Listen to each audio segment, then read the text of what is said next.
Parashá Hashavua, Parashá da semana, hoje é Bechalotecha, livro dos Números, capítulo 8, Sefer Bamidbar, livro dos Números, capítulo 8, Baruch Hashem.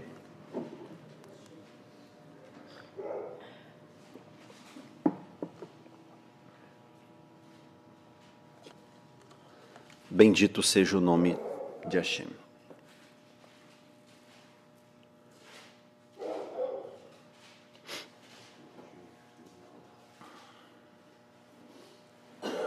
Amém? Nos diz assim o nosso Rumashim: Vaidaber Hashem el Moshe lemor daber el Aharon ve'amarta el Laiv bechalotecha et hanerot el mol penei hamenorah Yairu Shivat Hamenorot. Em português, nos diz assim: e falou o Eterno a Moshe, dizendo: fala a Arão, e diz-lhe: quando você acender as lâmpadas da menorá, os pavios devem estar em ângulo, de modo que as 7 lâmpadas lancem as suas luzes em direção à lâmpada central da menorá. Aharon fez precisamente assim, e ele acendeu as lâmpadas, de forma que os seus pavios ficassem em direção à lâmpada do centro da menorá, como Deus ordenou a Moshe. Amém, irmãos? Até aqui. Parashá, o nome da porção é Bechalotecha, por causa da primeira palavra significativa da porção, que diz que o Eterno fala, né? Daber el Aharon ve'amarta el Laiv Bechalotecha. Quando fazer, Bechalotecha quer dizer, vem do sentido de fazer elevar as lâmpadas da menorá. Interessante a ordem que o Eterno fala a Arão, dizendo para que acendesse as lâmpadas da menorá em um ângulo voltados para a lâmpada central do candelabro. O que isso tem a ver? Qual é o sentido espiritual? Porque é assim que nós devemos discernir a palavra de Deus. A palavra de Deus se discerne espiritualmente. Com certeza existe aqui um código, existe uma revelação por trás disso, um sentido lógico por trás dessa ordenança de Hashem, para ordenar que as lâmpadas devem ser acesas, ou seja, você conhece a menorá, existe uma haste central e 3 que saem de cada lado, e essas 3 que saem dessa haste central, que sustenta, diga-se de passagem, essa haste central é que sustenta esses outros braços, essas outras hastes da menorá. Ou seja, e essas 3 de cada lado têm que estar com os seus pavios, ou pavis, né? Não me lembro como é que se pronuncia a palavra certa. É pavio ou pavis? Pavio. A chama tem que estar direcionado para a haste central. Primeira coisa que nós temos que aprender é a revelação por trás disso. O que é a haste central? De acordo com a nossa emuná, a haste central, ela representa a pessoa de Yeshua. Quando nós lemos lá em Apocalipse, veja bem, Yohanan entra, né, está tendo a visão ali dentro do templo, Beit Hamikdash, no céu, que ele é arrebatado em espírito, e ele está dentro desse tabernáculo celestial. E ele ouve uma voz que vem por trás dele, a Bíblia fala. Apocalipse capítulo 1. Hitgalut. E ele ouve essa voz e ele diz assim: então virei-me para ver quem falava comigo. E quando ele se vira, ele diz que vê aquele que anda entre os 7 candeeiros, os 7 castiçais de ouro. Ou seja, Yeshua é esta haste central, ou seja, é ele que está entre os candeeiros, é ele que está entre os castiçais. E o interessante que o Sefer Galut, o livro do Apocalipse, vai dizer que essas 7 lâmpadas representam as 7 Kehilot, ou seja, as 7 igrejas, as 7 congregações que estão na Ásia, ou seja, 7 congregações de Hashem. Então nós vemos que essas 7 congregações, elas são sustentadas por uma haste central que é Yeshua, ou seja, Yeshua é quem sustenta a sua igreja, é Yeshua quem sustenta a sua kahal, a sua kehilá, a sua congregação. Ele é a fonte de sustentação daqueles que têm um compromisso com ele, daquela congregação que tem um compromisso com ele. Essas lâmpadas ficam voltadas para essa haste central com o intento de que iluminar, lançar a sua luminosidade para essa haste central, porque o intento de Hashem, ou seja, a mensagem é que as igrejas devem revelar aquele que é maior do que elas mesmas. Ou seja, se a igreja, assim, cada candeeiro representa uma das igrejas, uma das kahal, do Eterno, ou seja, ela tem que ter uma lâmpada acesa mesmo, por isso, nesse sentido que eu falei antes, que esse lugar é uma lâmpada acesa. Ou seja, e para que serve uma lâmpada senão para alumiar aqueles que estão na escuridão? Esse é o papel do povo de Deus, por isso que Yeshua vai dizer que vós sois a luz do mundo. E que ninguém acende uma vela, uma luminária, e põe debaixo da mesa. Ela não foi feita para ficar embaixo da mesa, mas a lâmpada foi feita para ficar onde? Em evidência. Não que nós queremos notoriedade, nós não queremos notoriedade, mas Yeshua nos chamou não para ficar omisso. Toda glória seja o Kadosh Baruch Hu, santo e bendito seja ele, mas ele nos chamou para que ser candeeiros, ser luzes. E Yeshua vai dizer que então ninguém coloca uma vela, um candeeiro debaixo da mesa, mas coloca no lugar mais alto para iluminar a todos do ambiente. Foi isso que para isso o candeeiro foi criado, para alumiar.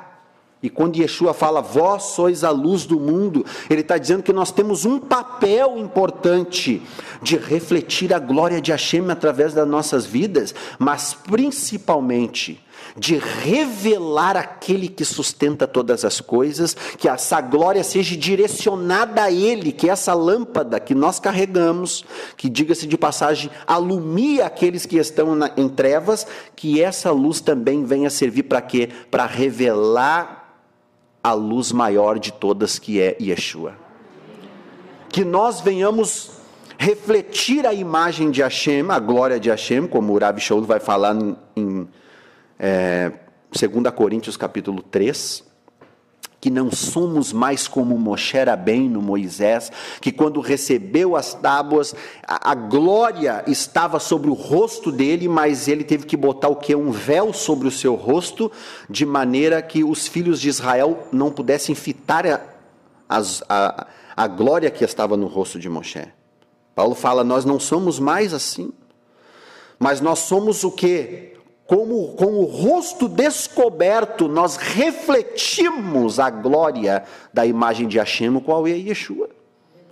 Ou seja, esse é o papel, nós devemos refletir a glória de Hashem, mas que isso também venha o quê? Revelar a haste central, revelar Hashem através das nossas vidas. Esse é o papel. Então, interessante essa ordem que o Eterno fala a Haron, irmão de Moshe, dizendo, vocês devem acender os candelabros voltado para a haste central, e tudo tem uma lógica, né? Tudo tem uma lógica.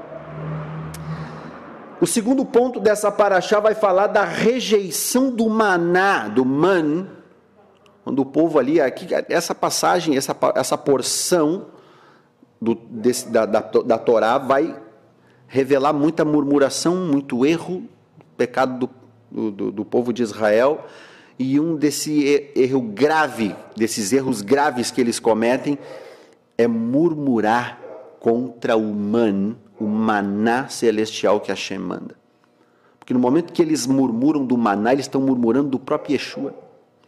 E a gente já falou que esse maná espiritual, ele representa Yeshua também. próprio Yeshua vai dizer o quê? Eu sou o pão vivo que desceu do céu. Vossos pais comeram o maná, eu sou o pão vivo que desceu do céu. Interessante que os Yehudim da época vão falar para Yeshua, os resistentes vão dizer, mas nossos pais comeram o maná no céu e morreram. Porque Yeshua fala isso dizendo, que quem comer de mim não morre. E as pessoas vão dizer, mas nossos pais comeram o maná no deserto e morreram. Como dizes tu que é o maná que desceu do céu, o pão vivo que desceu do céu? Se os nossos pais comeram e morreram, se nós comer esse maná, nós também morreremos. Como dizes tu que não morreremos?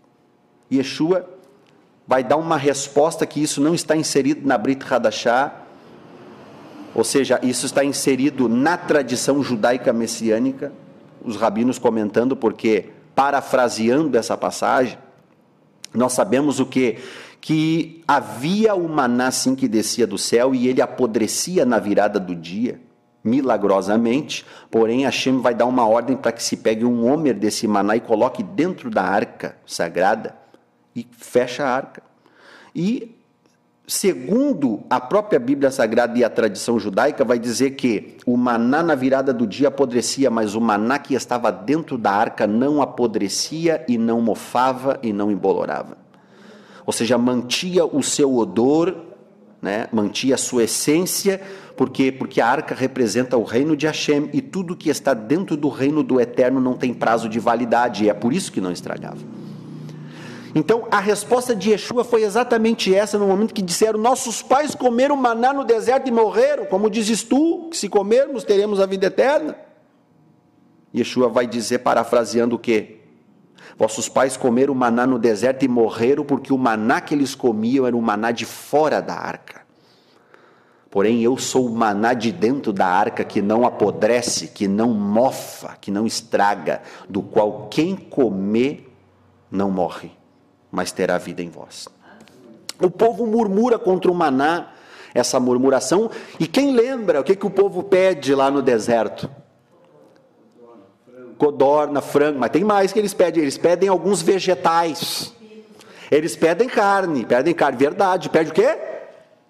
Pepino, melafefon batzal, que é cebola, ou seja, eles pedem carne. Por que eles pediram essas coisas? Aqui há um grande segredo nisso tudo.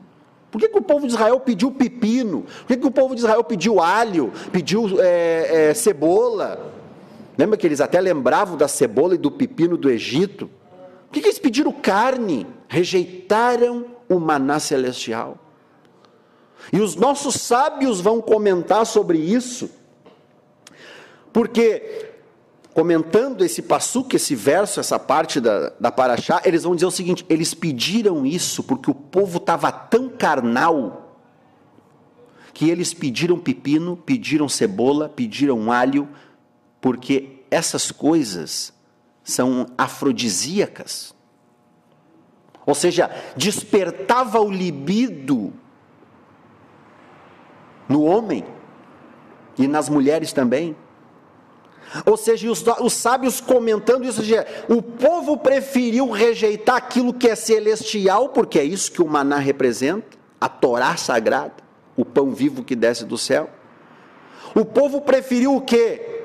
As coisas carnais, aquilo que provoca libido, aquilo que alimenta a carne e alimenta a inclinação da carne. E quando o povo pede a carne em si, como a codornize, é exatamente isso que significa. O povo rejeita as coisas celestiais, as coisas espirituais e prefere as coisas carnais. E nós estamos vivendo exatamente isso, queridos irmãos. Porque é muito fácil criticar Israel quando murmurava no deserto. Mas hoje em dia não é diferente. Porque as pessoas rejeitam as coisas espirituais e preferem as coisas carnais. Prefere o quê? O pepino, o alho, a cebola, aquilo que desperta, aquilo que satisfaz a carne. Hoje em dia é assim. Não é diferente do povo no deserto. O povo quer carne hoje.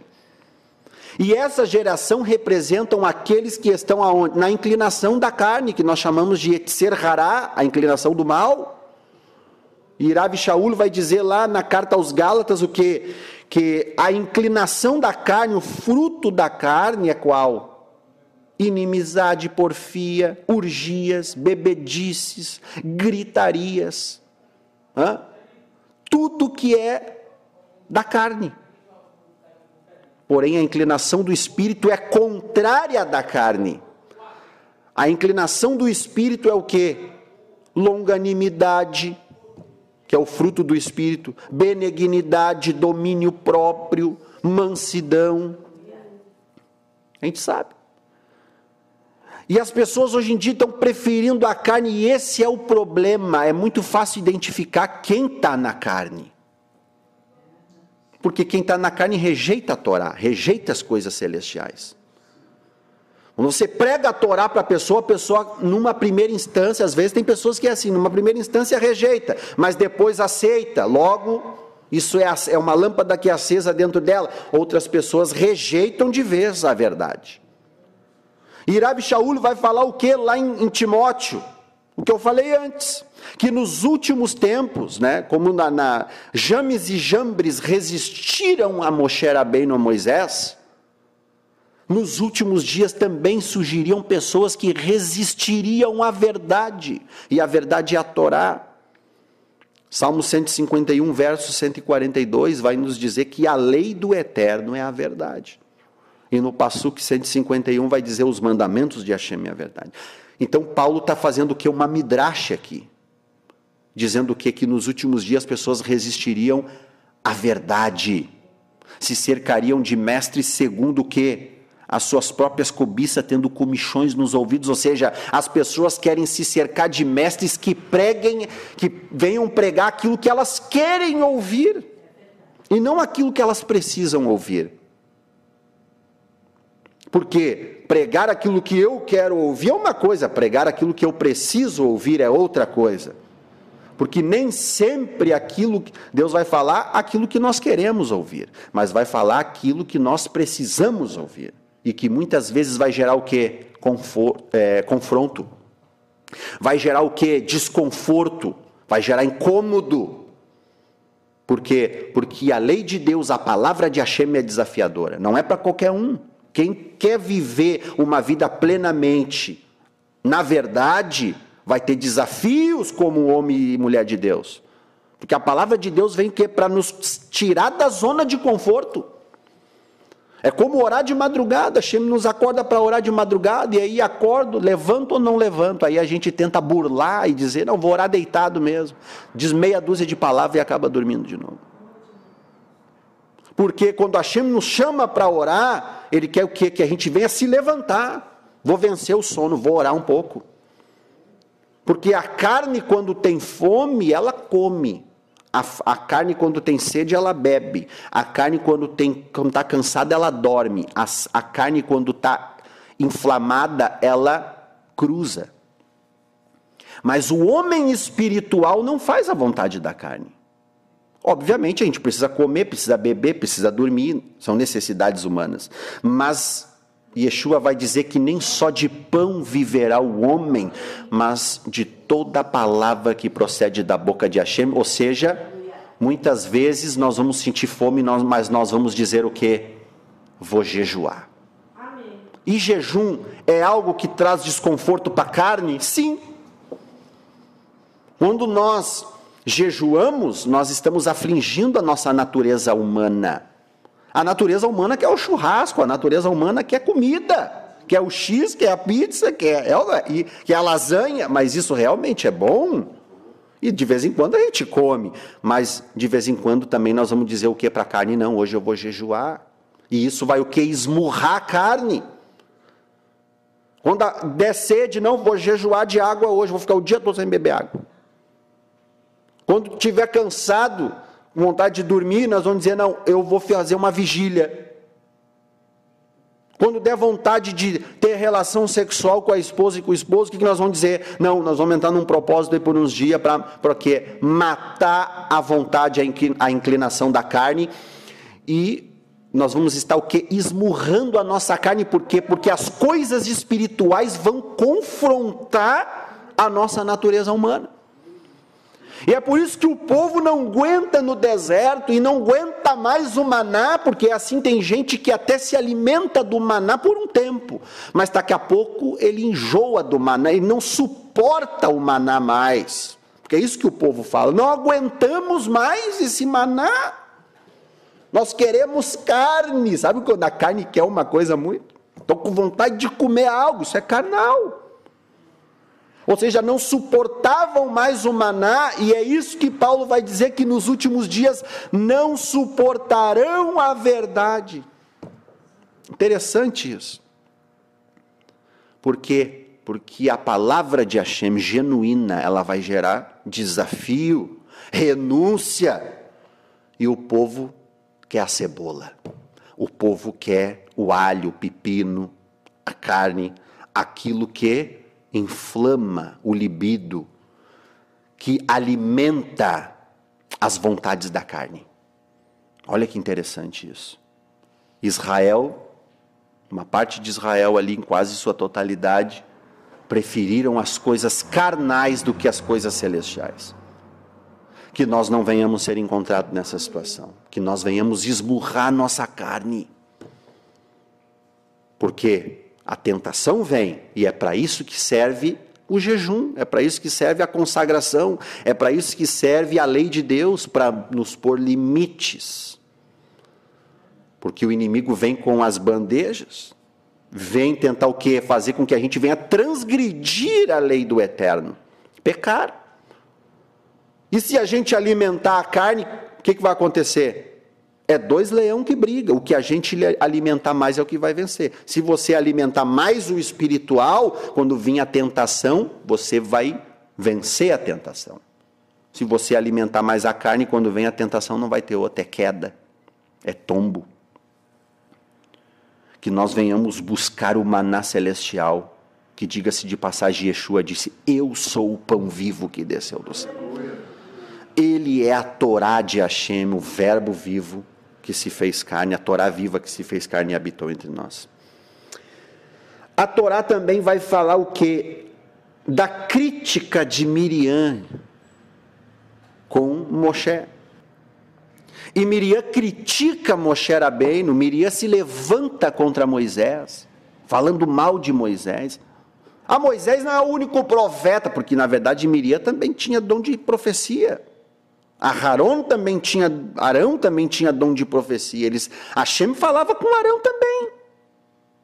Se nós lermos ali, nós vamos ver que Deus também fala com Arão. Também fala com Miriam, mas com um detalhe. Com Miriam e com Arão, Hashem fala através de quê? Códigos, de enigmas, de forma emblemática, de forma enigmática, essa é a palavra correta. O que é falar de forma enigmática? Através de sonhos, através de visões. A gente vê um movimento, entende que é Deus dando um direcionamento. É assim que Hashem falava com Miriam e com Moshe.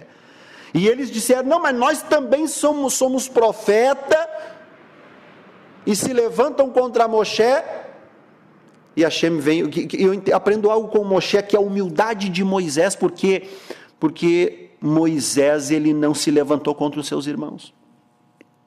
Quando eu estava meditando sobre isso, isso falou comigo. Porque Moisés não se levantou contra os seus irmãos, Moisés não foi para baixo da saia da mãe, Moisés não foi para baixo da cama, Moisés simplesmente consultou a presença de Deus, e é isso que nós devemos fazer. Aliás, qual é a nossa postura quando a gente descobre que tem pessoas falando de nós, falando mal de nós? Será que nós agimos de forma humilde, ou a gente já logo se ira e dá a resposta à altura? E Moisés aqui, na humildade, aceitou, ficou quieto, e esperou que em Deus, que Hashem vai dar a resposta. Ele é quem luta por nós, Ele é quem nos defende, Ele é quem vai adiante de nós. E Moshe o que consulta a Deus, e de repente Deus está ali falando com Moshe, e Hashem fala assim, sai agora Moshe, da minha presença, e te apresenta diante do povo de Israel. E Moshe sai de dentro do Mishkan, do tabernáculo, e sem Moisés perceber, o rosto dele tem uma glória. E o povo olha, o rosto de Moshe está brilhando como o rosto de um malar, de um anjo. E Hashem fala na boca de Moshe o seguinte: é bem verdade que há muitos profetas entre vós. Olha, Deus falando na boca do próprio profeta, de Moshe Rabbeinu. É bem verdade que há muitos profetas entre vós, porém eu falo com eles através de forma enigmática, essa é a pronúncia certa, através de sonho e visões, mas não é assim com Moshe Rabbeinu, meu servo, porque com ele eu falo face a face. Como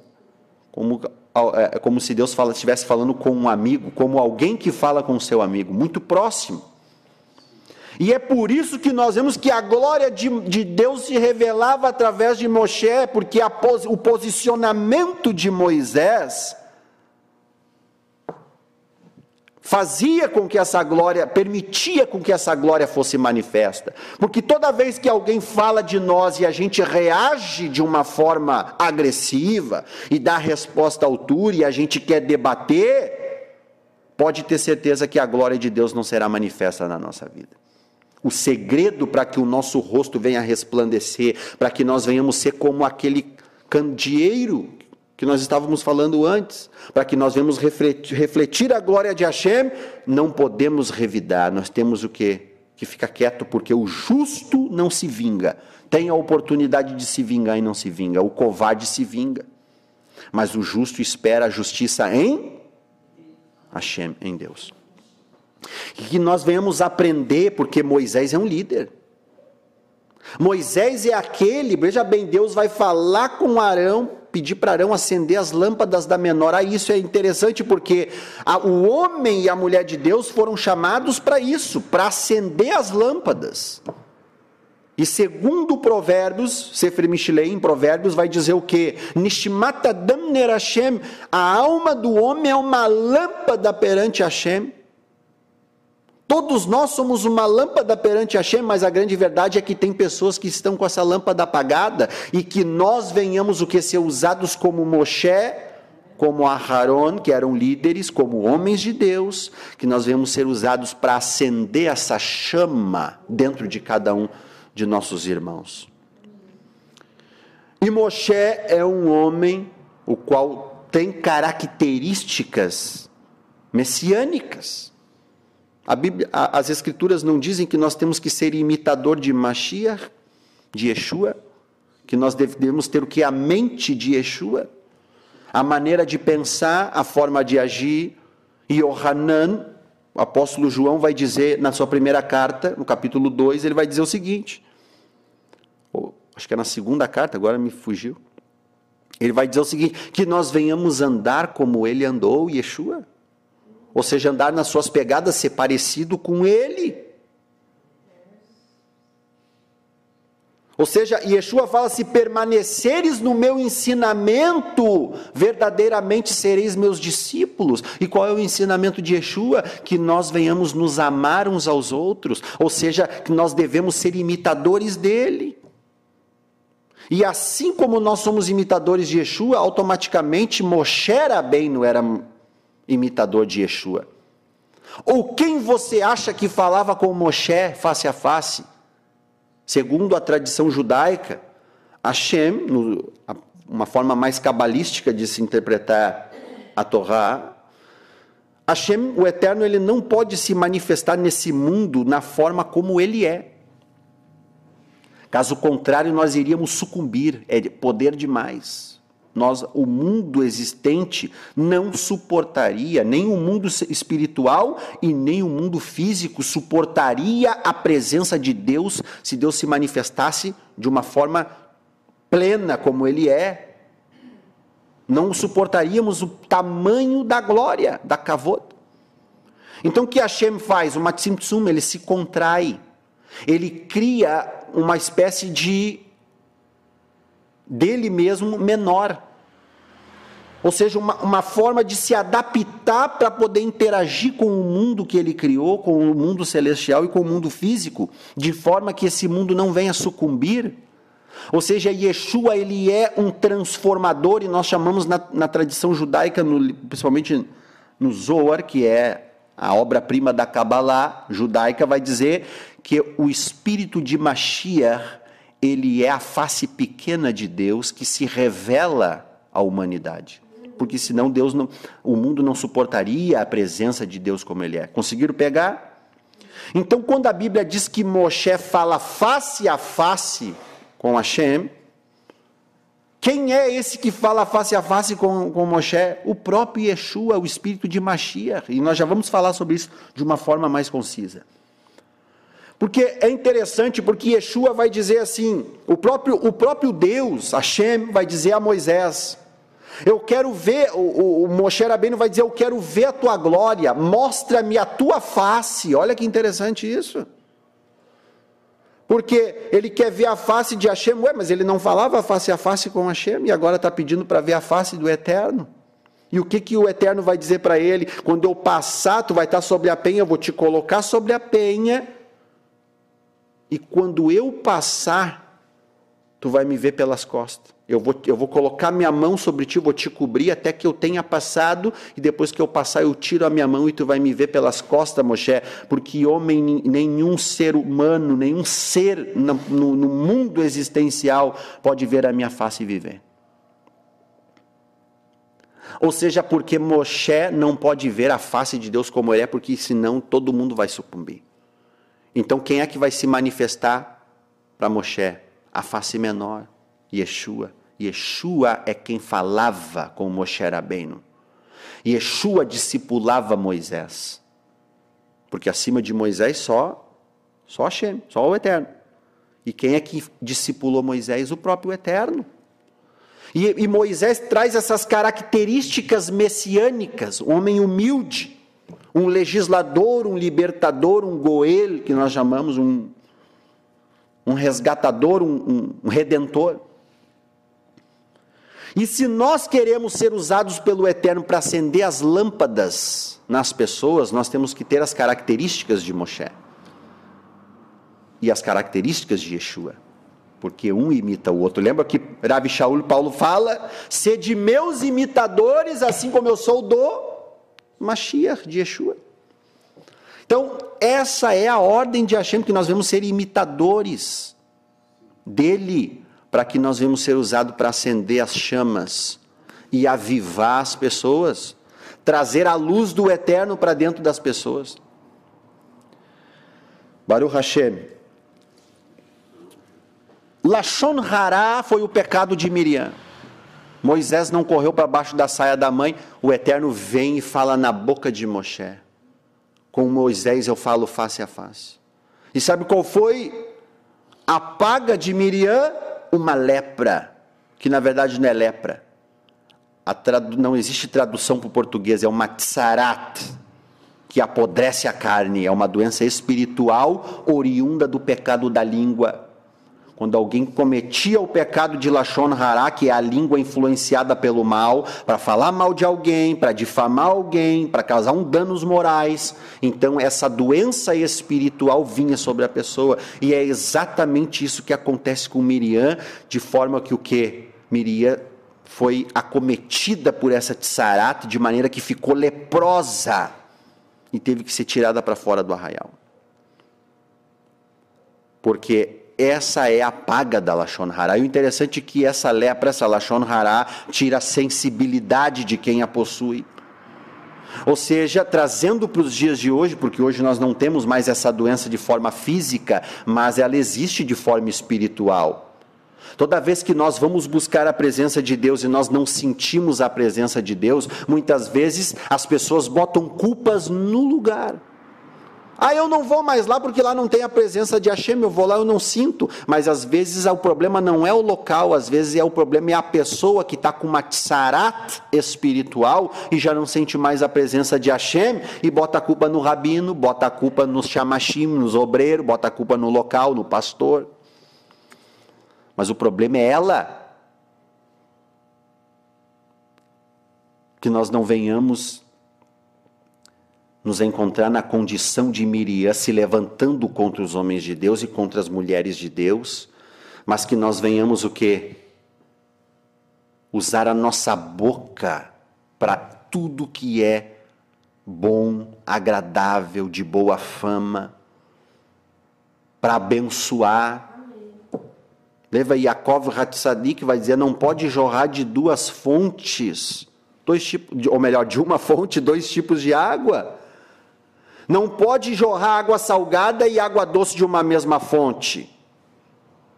E muitas vezes as pessoas usam a sua boca, o qual louvam a Deus, e é isso que Tiago fala. Porque a mesma boca que louva a Deus amaldiçoa o seu próximo, isso não pode acontecer. A mesma boca que fala mal do seu irmão, é a boca que diz Baruch Hashem. Isso não pode acontecer. E Tiago e Yaakov Hatzadik diz o que? Aquele que governa a sua língua, que é o menor, um dos menores órgãos do nosso corpo. Yaakov vai dizer o quê? Assim como o navio que é grande e é guiado por um pequeno leme,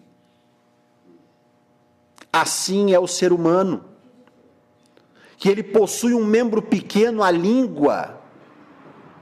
E aí Yaakov Hatzadik, Tiago vai dizer o quê? Que aquele que governa, que tem controle sobre a sua língua, esse tal é perfeito. Olha só, o caminho da perfeição é controlar aquilo que fala. Porque a boca que diz glória a Deus não pode ofender a mulher. A boca que diz glória a Deus não pode falar mal do seu irmão. A boca que diz glória a Deus não pode jorrar 2 tipos de fonte. Interessante isso. Yaakov Hatzadik vai dizer, Tiago vai dizer o quê? Que na língua do ser humano tem o quê? Peçonha, veneno, e ela é inflamada pelo Gehinom, pelo inferno. Olha que interessante isso. A língua do ser humano é inflamada pelo inferno. E o tal que governa a sua língua, ele usa um exemplo muito interessante. Ele diz assim, ó, porque assim como uma pequena chama, uma fagulha, pode incendiar uma floresta, assim é a língua, pode incendiar uma congregação, pode levar ruína a uma família. Esse foi o pecado de Miriam, irmã de Moshe. Falou mal do seu irmão. E é por isso que a pessoa era cometida com uma lepra e logo era o quê? Excluída da comunidade. Mas algo interessante aqui me chama a atenção, porque Deus ainda tem misericórdia de Miriam, e diz, o próprio Moshe também intercede por Miriam. Olha que interessante isso, para que Hashem venha curá-la dessa lepra. Mas se é nós, vamos dizer, é isso aí mesmo, Deus. Bem feito para ela, foi falar mal de mim, olha aí o que deu. Mas Moshe não fez isso. Moshe ainda intercedeu por ela. Senhor, eu sei que ela falou mal de mim, mas cura ela. Isso é características de quem serve a Deus. Interessante isso. Quantos estão entendendo o que eu estou pregando aqui? E aí então Moshe vai pedir, interceder a Deus para quê? Para que todos venham esperar por Miriam, porque ele não quer deixá-la para trás. Isso é a característica de um líder, de um sacerdote, de alguém que serve a Deus. Não deixa aqueles a quem ama para trás.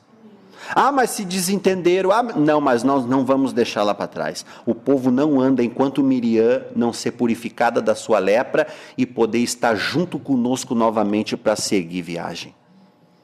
Interessante isso, porque por tão poucas coisas, às vezes nós queremos deixar pessoas para trás. Queremos excluir pessoas importantes da nossa vida por causa de bobagem. Não quero mais, vai embora.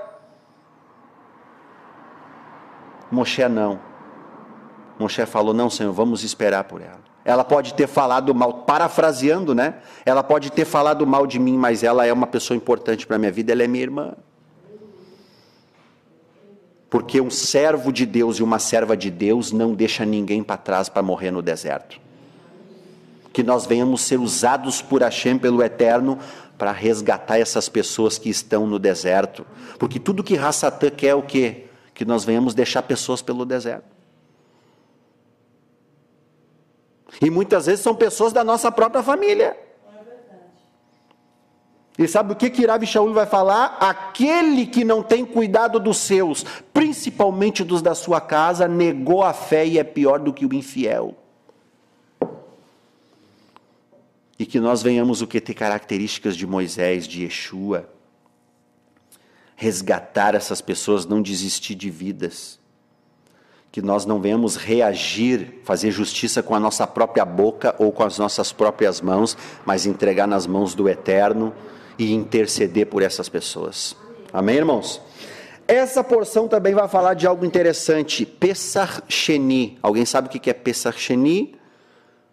Segunda Páscoa. Essa porção vai falar sobre isso, segunda Páscoa. Uma segunda Páscoa que o Eterno instituiu para aqueles que não puderam celebrar aquela primeira Páscoa na saída do Mitzrayim, do Egito, porque tinham pessoas que não estavam qualificadas ali e acabaram saindo junto, só que agora eles querem participar, e aí como é que vai ficar Moshe? Então eles vêm, intercede a Hashem e fala: Senhor, essas pessoas precisam celebrar, elas também querem sacrificar a Ti, não é justo essas pessoas ficarem de fora. E aí Hashem vai dizer: não, então insere aí um segundo Pesach para eles. No 14º dia do mês de Iyar, eles vão ter o Pesach Sheni, o segundo Pesach, para celebrar um cordeiro pascal para mim, para que a minha misericórdia possa estar sobre a vida deles também. Isso é interessante, isso revela algo do caráter de Deus, porque tem gente que acha que o Deus da Torá, o Deus do Antigo Testamento, é um Deus carrasco, é um Deus ruim, e que Deus só vai se revelar bom depois de Yeshua. Não, isso é mentira. Nós estamos aqui diante de um exemplo claro de misericórdia de Deus, de graça de Deus, já sendo manifestada lá no deserto.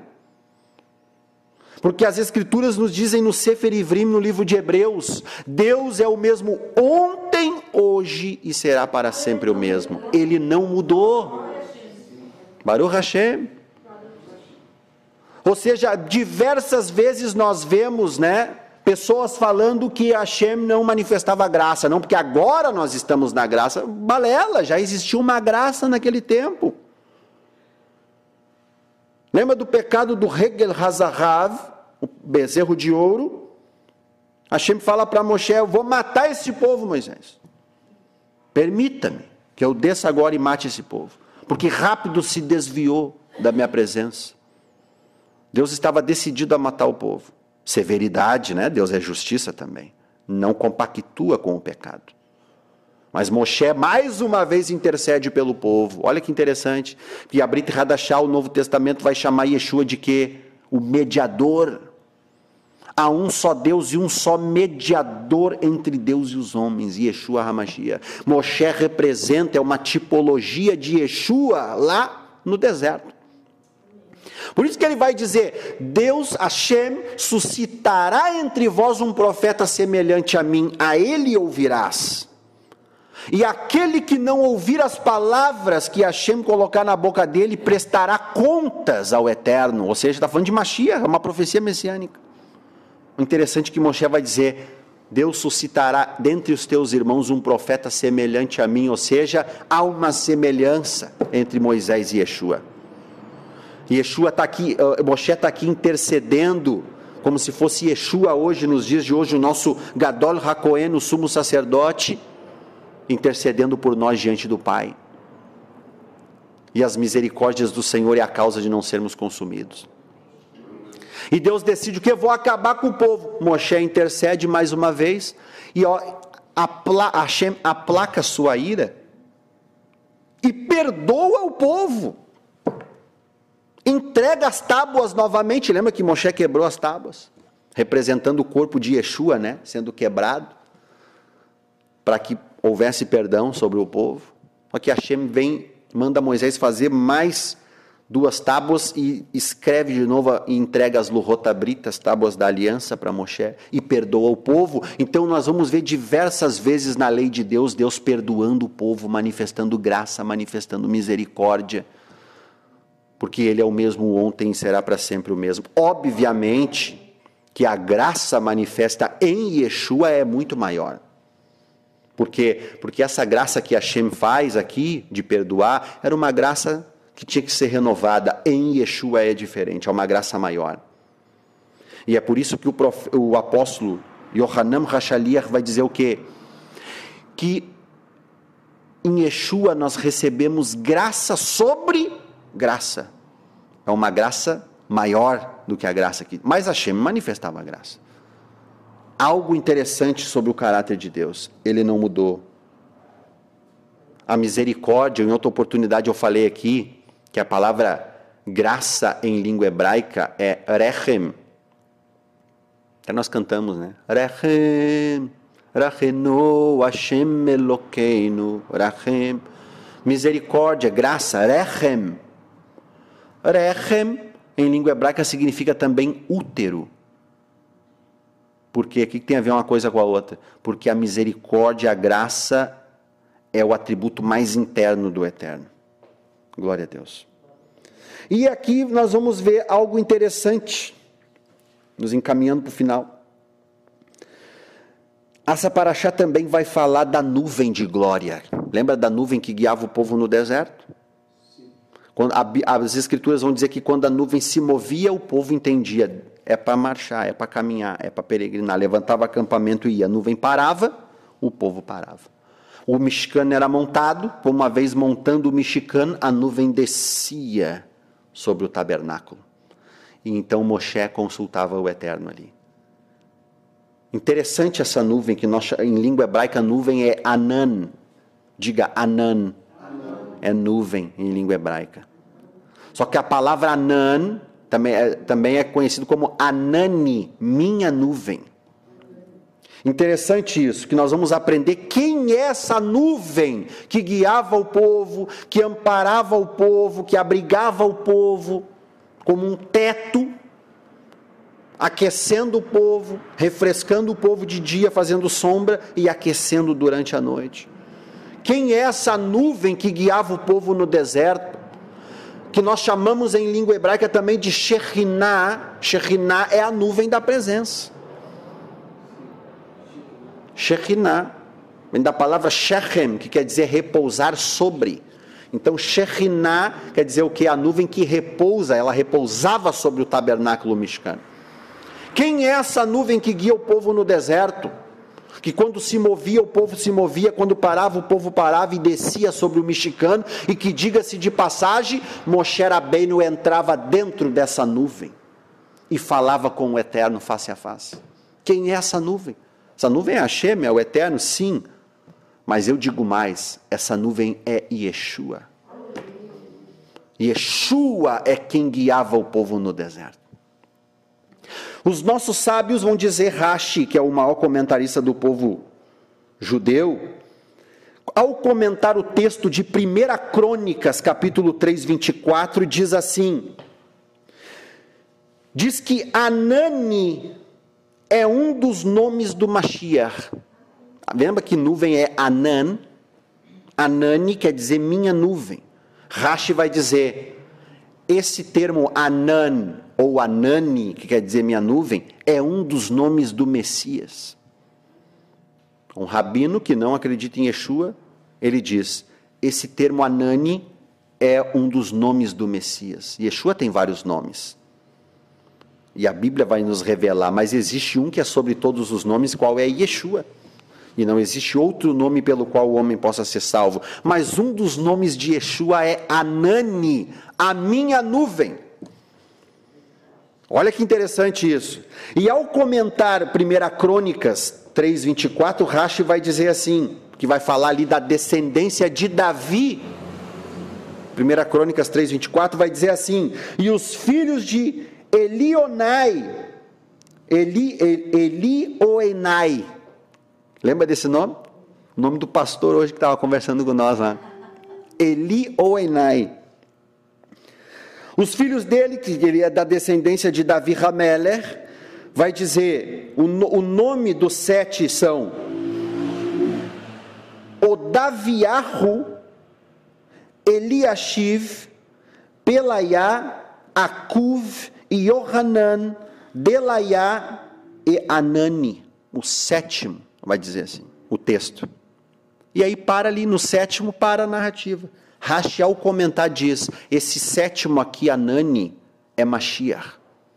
Ele não fala dizendo que esse Anani é o Messias, mas ele está vinculando esse nome ao Messias, dizendo que Anani é um dos nomes do Messias. E ele aponta para o Messias, principalmente porque ele é o sétimo, e o 7 a gente sabe que é o número da perfeição de Hashem. E ele vai dizer, de Yeronai até Anani, minha nuvem, há 7 gerações, porque ele é o Mashiach, como é dito em Daniel, eis que vem com as nuvens, Ananei, o termo hebraico, do céu, como o filho do homem. O Midrash Tanhumá vai dizer o seguinte, que é uma literatura rabínica, ao comentar Terrilim 121, que é o Salmo 121, que diz, elevo os meus olhos para os montes, e me pergunto, de onde me vem o socorro? O Midrash responde dizendo, quem vem a partir de Davi Hameler, Anani, minha nuvem, o sétimo, ele é o Mashiach,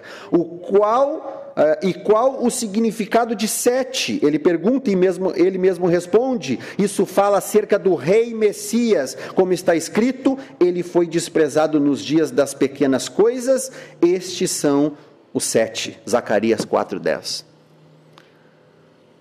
Ou seja, a literatura rabínica linka esse termo Anani ao Messias, dizendo, esse é um dos nomes do Messias, Anani, minha nuvem.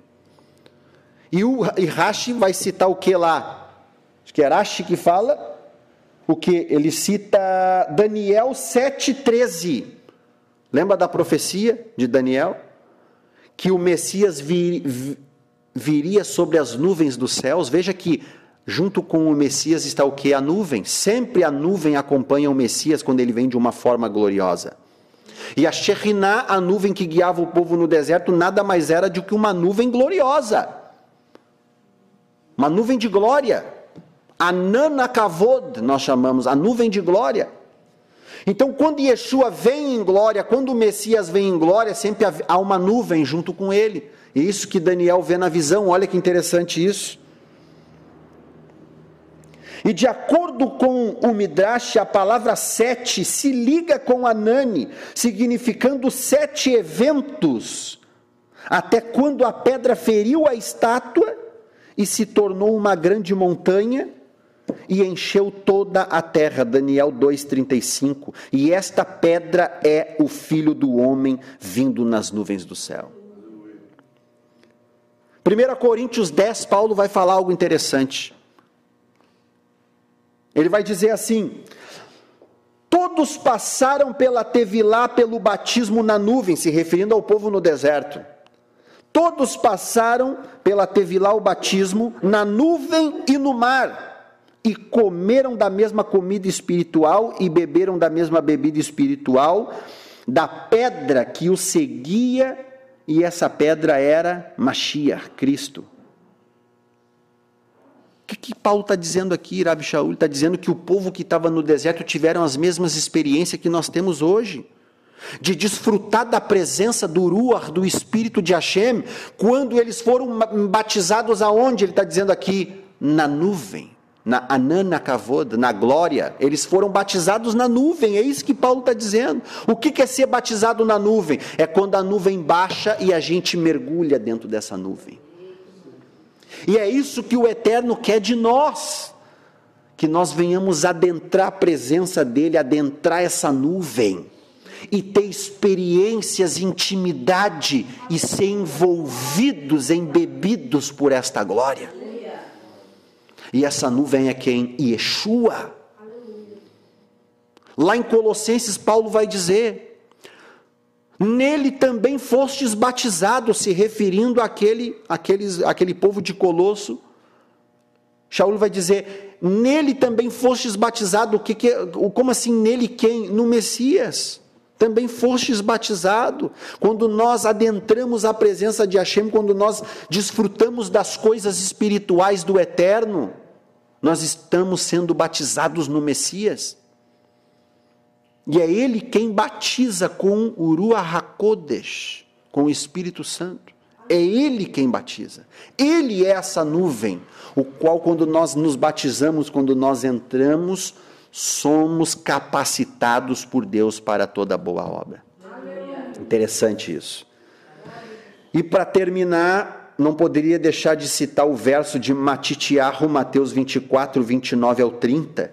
E Yeshua vai dizer assim: logo após a aflição daqueles dias, o sol escurecerá, a lua não dará sua luz, as estrelas cairão do firmamento, os corpos celestes serão abalados, então aparecerá no céu o sinal do Filho do Homem, e todos os povos da terra se lamentarão e verão o Filho do Homem vindo sobre as nuvens do céu com poder e grande glória. Baruch Hashem. Ele é a nuvem, é Ele quem nos guia, e Hashem está nos despertando o quê?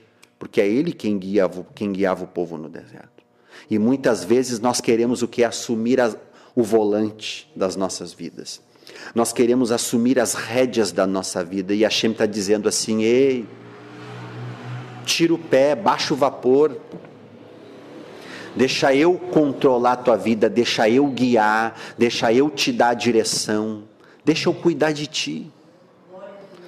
Que nós venhamos ser guiados pela nuvem do Eterno, guiados pelo Espírito do Eterno. Eu estou todo arrepiado aqui, Baruch Hashem. Que nós venhamos nos permitir a ser direcionados pelo Espírito do Eterno, porque Yeshua falou assim: é aquele que nasce do Espírito, não sabe de onde vem nem para onde vai, porque ele é guiado pelo Espírito do Eterno, Baruch Hashem. Que nós venhamos mergulhar nessa nuvem de glória, que nós venhamos deixar o Eterno assumir o controle da nossa vida. Amém, queridos? Baruch Hashem, vamos nos colocar de pé. Vamos ao Kiddush. Mas antes de nós irmos ao Kiddush, eu vou ministrar a Brahá, para nós encerrarmos aqui na nossa transmissão.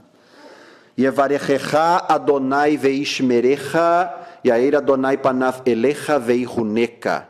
Issa Adonai panav elecha veiasem lecha shalom. Que o Senhor te abençoe e te guarde, que o Eterno faça resplandecer o seu rosto sobre ti e tenha misericórdia de ti, que Hashem sobre ti levante o seu rosto e te dê a paz. Adonai osle amoiten, Hashem evarech et amov shalom. O Senhor fortalecerá o seu povo, o Senhor abençoará o seu povo com a paz, em nome de Yeshua, e aquele que crê diga amém ve amém. Baruch Hashem. Vamos ao Kiddush.